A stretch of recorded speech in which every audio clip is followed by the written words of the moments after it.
Cité des trains, Mulhouse, que j'appellerais l'allée des machines à vapeur. Regardez bien, 1844, la Budicone, une machine anglaise, la première machine à vapeur en service commercial sur la ligne Paris-Rouen, puissance 400 chevaux, charge remorquée quelques dizaines de tonnes.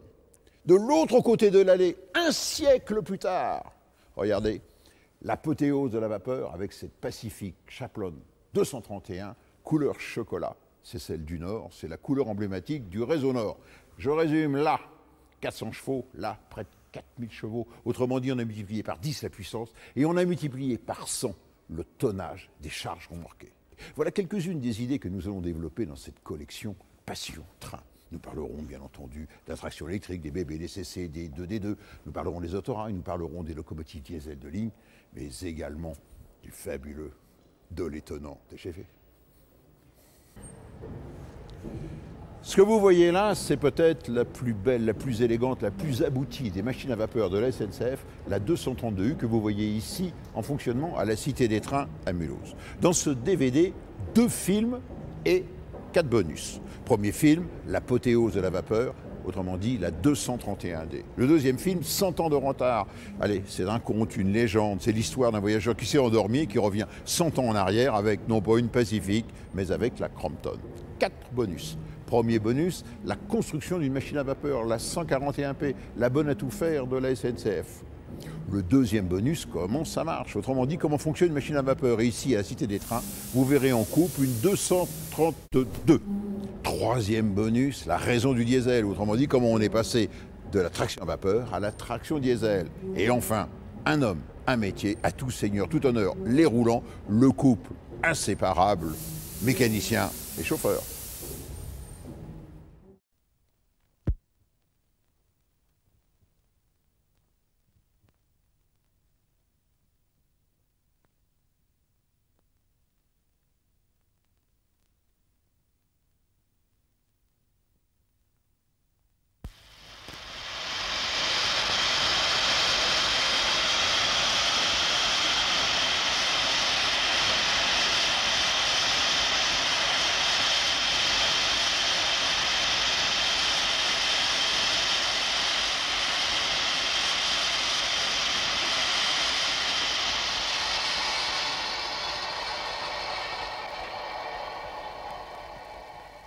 Immobile, la machine de l'express perdait par une soupape un grand jet de vapeur qui montait dans tout ce noir, où elle s'effilochait en petites fumées, semant de larmes blanches le deuil sans borne tendu au ciel. C'était une de ces machines d'express à 2 essieux couplés, d'une élégance fine et géante, avec ses grandes roues légères réunies par des bras d'acier, son poitrail large, ses reins allongés et puissants. Toute cette logique et toute cette certitude qui font la beauté souveraine des êtres de métal. La précision dans la force.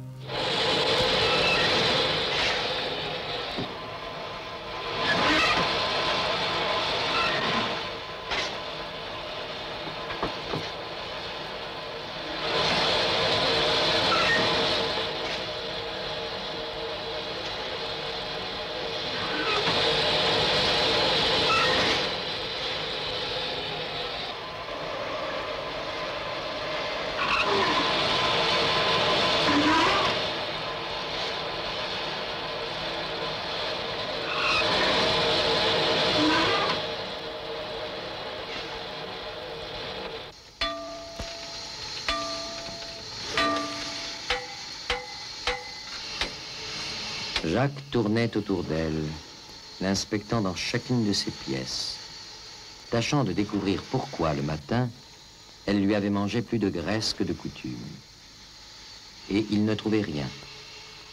Elle était luisante et propre, d'une de ces propretés gaies qui annoncent les bons soins tendres d'un mécanicien.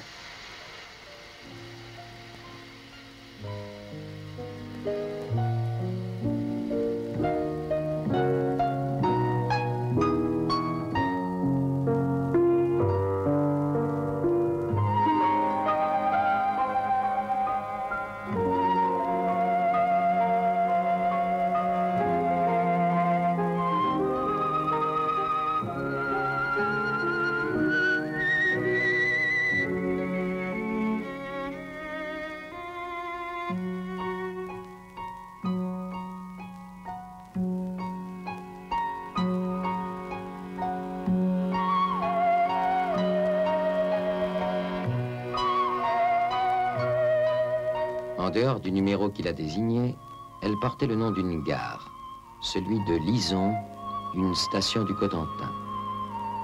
Mais Jacques, par tendresse, en avait fait un nom de femme. La Lison, comme il disait avec une douceur caressante.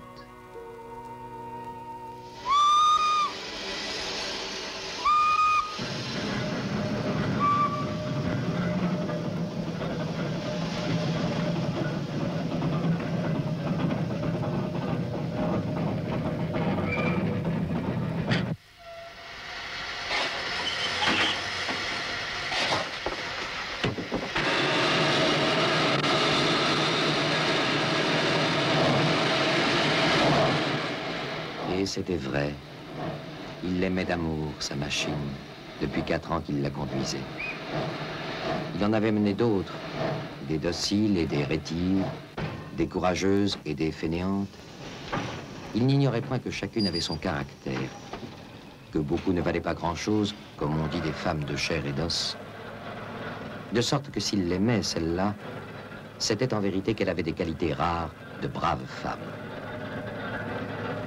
Elle était douce, obéissante, facile au démarrage, une marche régulière et continue grâce à sa bonne vaporisation. On prétendait bien que si elle démarrait avec tant d'aisance, cela provenait de l'excellent bandage des roues et surtout du réglage parfait des tiroirs. De même que si elle vaporisait beaucoup avec peu de combustible, on mettait cela sur le compte de la qualité du cuivre des tubes et de la disposition heureuse de la chaudière. Mais lui savait qu'il y avait autre chose.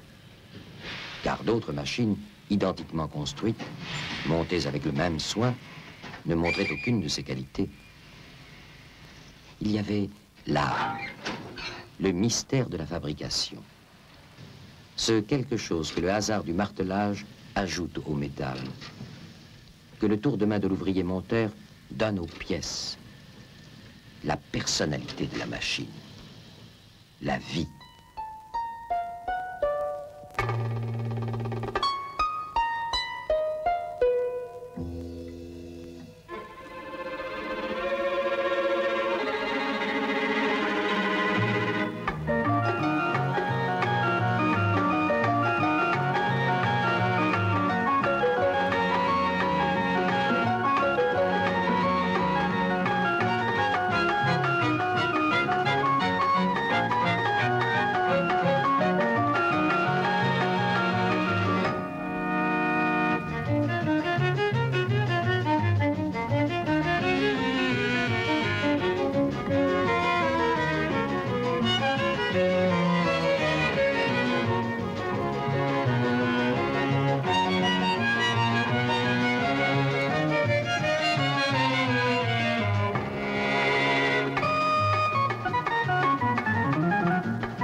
À peine, de temps à autre, jetait-il un coup d'œil sur le manomètre, tournant le petit volant de l'injecteur dès que la pression atteignait 10 kg. Et c'était sur la voie toujours, en avant, que revenait son regard, tout à la surveillance des moindres particularités, dans une attention telle qu'il ne voyait rien d'autre, qu'il ne sentait même pas le vent souffler en tempête.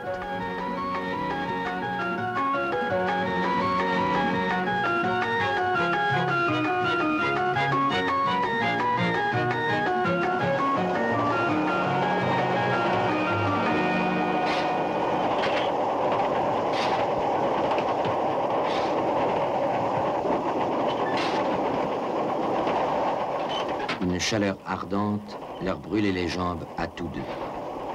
Puis la porte refermée, de nouveau le courant d'air glacé souffla. D'habitude, les deux hommes s'entendaient très bien dans ce long compagnonnage qui les promenait d'un bout à l'autre de la ligne, secoués côte à côte, silencieux, unis par la même besogne et les mêmes dangers.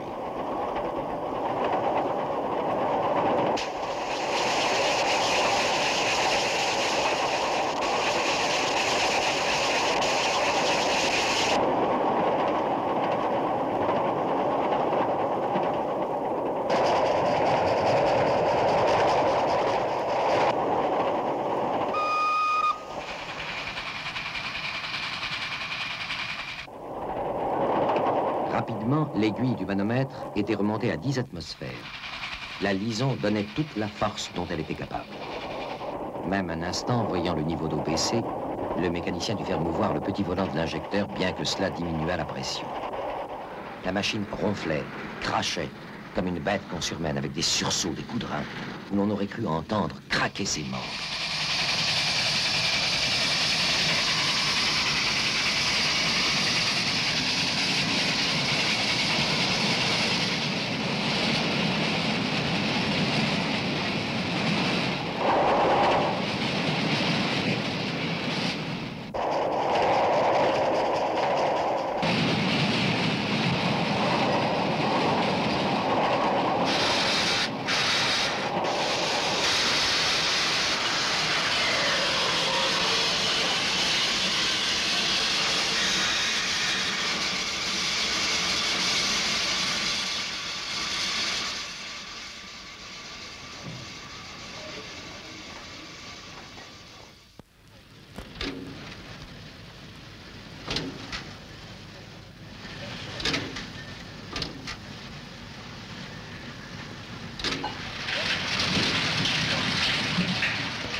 La nuit tombait.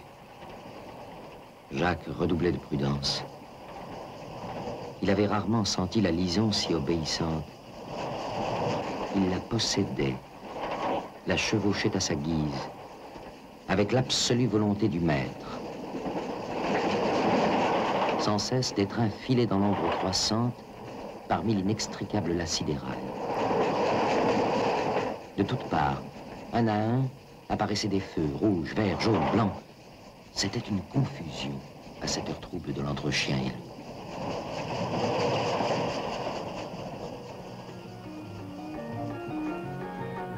Par la vitre de l'abri brouillée d'eau, il ne distinguait rien. Et il restait la face sous la rafale, la peau flagellée de milliers d'aiguilles, pincée d'un tel froid qu'il y sentait comme des coupures de rasoir.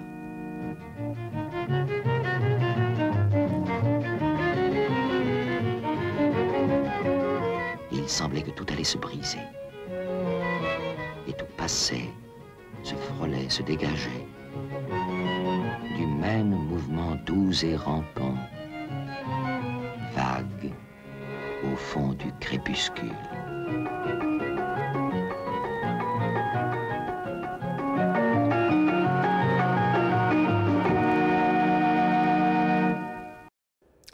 Quittons les Pacifiques pour revenir 100 ans en arrière. Et oui, c'est l'histoire d'un voyageur qui s'endort dans la salle d'attente d'une gare en attendant son train de banlieue. Et que voit-il arriver dans la gare? Non pas la Pacifique, mais la Crompton.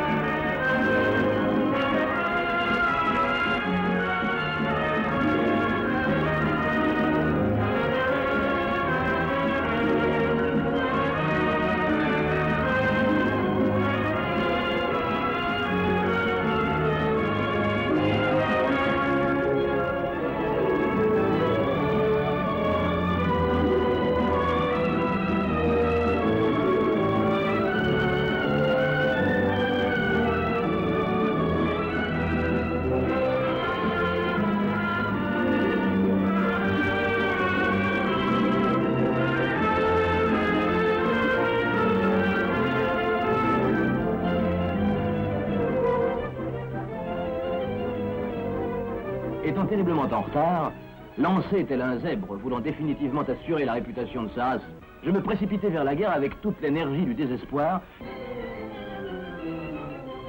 Et naturellement, ce qui devait arriver, arriva.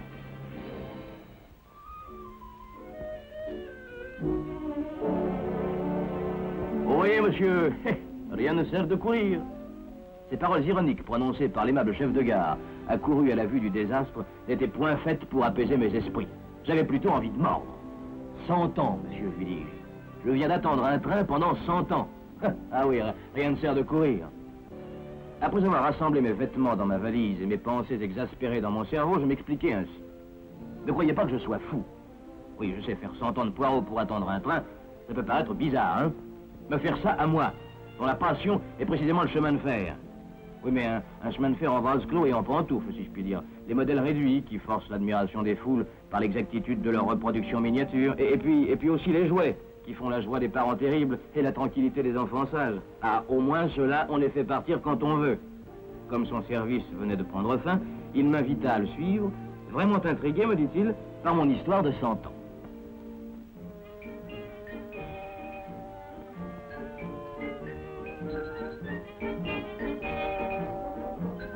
Installé dans le bureau de mon hôte, je continuais en disant que l'histoire que j'allais lui conter sur mon extraordinaire aventure, dont il avait pu apprécier le triste final, n'avait été qu'une suite de situations abracadabrantes, bourrées d'anachronismes, empreints de la plus haute fantaisie.